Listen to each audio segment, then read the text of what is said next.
నక్షత్ర చిత్తా నక్షత్ర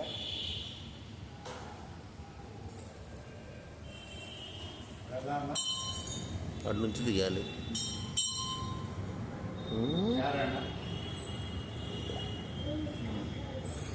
నక్షత్ర నామము. చక్కగా పోసింది అమ్మగారు.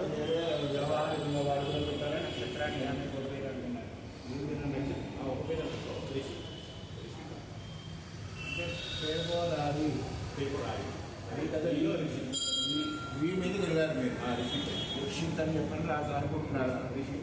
రిష్విక్ అనుకున్నారు. నక్షత్ర నామ రిష్విక్, వ్యావహారిక నామం కూడా రిష్విక్. రెండింటికి ఒకటే పేరు. రాసేయండి అక్కడ మార్గం పేరు. ఇప్పుడు ఇక్కడ చెప్పక్కర్లా, అక్కడే ఏం చదవద్దు, అన్నీ రాసేయండి. అంటే వ్యవహారిక నామం అంటే ఏంది? మామూలుగా పిలుచుకోవడం. మీరు వాడుకుని ఇప్పుడు నక్షత్రాన్ని బట్టి పెట్టాలనిపించగా ఇంట్లో తాతయ్య గారి పేరు, నాయనమ్మ గారి పేరు, ఆడపిల్లైతే నాయనమ్మ పేరు, అమ్మమ్మ పేరు అనుకుంటారు. అమ్మమ్మ వాడు మనవాడు పుట్టాడు అనుకోండి, మా తాతగారి పేరు అంటారు. పెట్టాల్సిందే అంటారు. ఏం చేస్తారు ఇప్పుడు? వాడు కూడా వ్యవహారికంగా ఆ పేరు ఖరారు చేస్తారు. 3 పేర్లు వస్తాయి. అర్థమైందా? సరే, ముద్దు పేర్లే ఉండవు. ముద్దు పేర్లు కిందకి రాయండి. చాంద్రమాన నాన్నోళ్ళని తీసేస్తాను. నక్షత్ర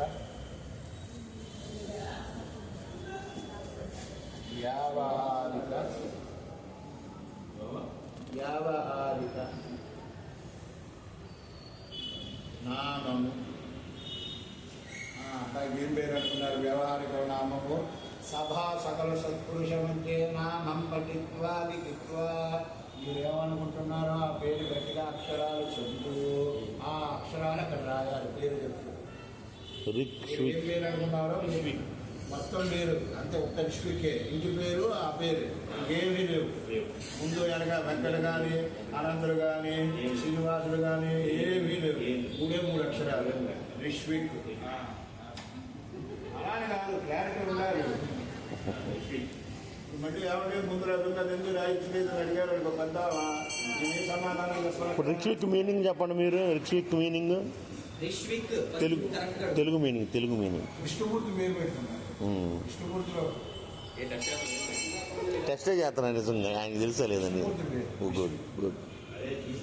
గుడ్. అంటే పరిజ్ఞానం అనేది నిజంగా ఉందా, మామూలుగా చదువుతున్నారా? లేదు, తప్పండి. తప్ప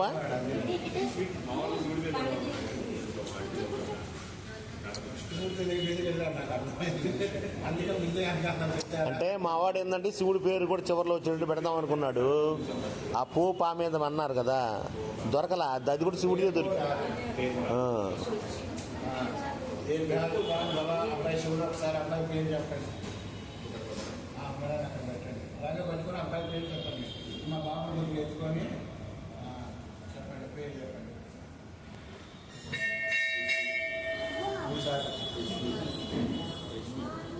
దీర్ఘాయు భవాశిరాయు భవామధ్యస్వా.